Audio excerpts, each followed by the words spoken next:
Fly fishing is so much about reading water and understanding water and its flows and recognizing how to strategically approach it to be more successful. So I was talking to a great resource in Northern California, Brian Flint, while we were out on his drip boat on the Lower Sacramento, and we were talking about reading water on that river. Fishing a large river like this can be very intimidating. It's a lot of water. Whether you're indicator nymphing, tightline nymphing, dry fly fishing, streamer fishing, doesn't matter. It is confusing as where you'd want to find these fish. Typically, I like to go with the 80-20 rule. 80% of the fish live in 20% of the river because 20% of the river is the prime habitat for these trout. They don't want to live in this fast current. It's too much effort. They don't need to live in there. Another thing is too, this is a tailwater. Any tailwaters that are controlled flows and regulate temperatures, the fish will hang out in different areas compared to freestone rivers. So you will have to find where they stay. They won't need to necessarily be in faster water in the summer unless they want to be.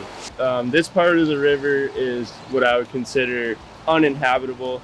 You wouldn't even waste your time fishing really fast stuff like this. You'd want to focus your energy on the current breaks and the slack water next to the seams. This is just too fast of current. These trout, they don't want to hang out in that kind of stuff like that. They want to hang out in this type of water, and basically you're looking at this as one big piece of structure, and you can watch for rising fish in the slower water. For dry fly action, you can indicator fish. So many options for this piece of water, but a shelf like this is pretty much a guaranteed. You would work from the whole shelf. You would work from top to bottom, all the way across, as much as you can.